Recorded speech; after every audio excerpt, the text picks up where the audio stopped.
ଶ୍ରୀକ୍ଷେତ୍ର ଅନୁରାଗୀ ଉପେନ୍ଦ୍ର ଭଞ୍ଜ।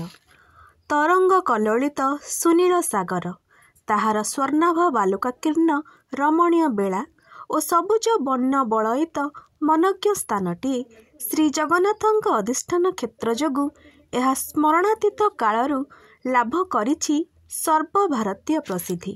ଶ୍ରୀକ୍ଷେତ୍ର ପୁରୁଷୋତ୍ତମ ପୁରୀ ଭାବେ ଏହା ସୁବିଦିତ।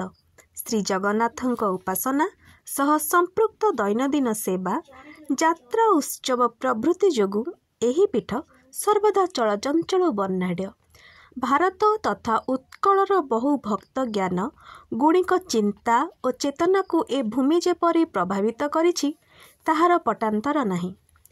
ଓଡ଼ିଆ ସାହିତ୍ୟର ଆଦି ପର୍ବରୁ ଦେଶର କବି କଳାକାରମାନଙ୍କୁ ମଧ୍ୟ ଏହା ବିପୁଳ ପରିମାଣରେ ପ୍ରଭାବିତ କରିଆସିଛି।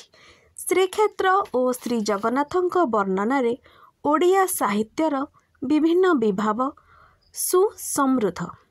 ସାରଳା ଦାସଙ୍କଠାରୁ ଆରମ୍ଭ କରି ବଳରାମ ଦାସ, ଜଗନ୍ନାଥ ଦାସ, ଅଚ୍ୟୁତାନନ୍ଦ ଦାସ ପ୍ରଭୃତି ପଞ୍ଚଭକ୍ତ କବି ମହାଦେବ ଦାସ, ପୀତାମ୍ବର ଦାସ ପ୍ରଭୃତି ବିଶିଷ୍ଟ ପୁରାଣକାର ଓ ଅର୍ଜୁନ ଦାସ, ଶିଶୁ ଶଙ୍କର ଦାସ, ପ୍ରତାପ ରାୟ, ଦେବଦୁର୍ଲ୍ଲଭ ଦାସ, ଦୀନକୃଷ୍ଣ ଦାସ, ଲୋକନାଥ ବିଦ୍ୟାଧର, ବ୍ରଜନାଥ ବଡ଼ଜେନା ପ୍ରଭୃତି କାବ୍ୟ ରଚୟିତାଙ୍କ କୃତିରେ ଏହି କ୍ଷେତ୍ର ଓ କ୍ଷେତ୍ରାଧିପତିଙ୍କ ପ୍ରଶସ୍ତିର ସରସ ସୁନ୍ଦର ବର୍ଣ୍ଣନା ପରିଲକ୍ଷିତ ହୁଏ। ଅଷ୍ଟାଦଶ ଶତକର ମହାନ କବି ଉପେନ୍ଦ୍ର ଭଞ୍ଜକୁ ମଧ୍ୟ ଏହି କ୍ଷେତ୍ର ବିପୁଳ ପରିମାଣରେ ପ୍ରଭାବିତ କରିଥିଲା।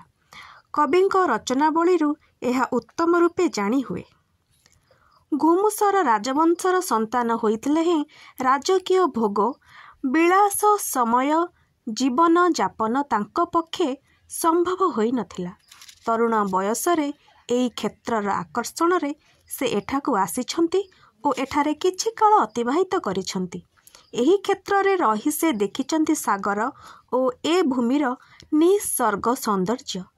ମାତୁଳାଲୟ ନୟାଗଡ଼ରୁ ସେ ଏଠାକୁ ଆସି କେଉଁଠାରେ ଅବସ୍ଥାନ କରୁଥିଲେ ତାହା ଏବେ ନିର୍ଣ୍ଣୟ କରିବା ସମ୍ଭବପର ନୁହେଁ। ସେ ଯୁଗରେ ଶ୍ରୀକ୍ଷେତ୍ର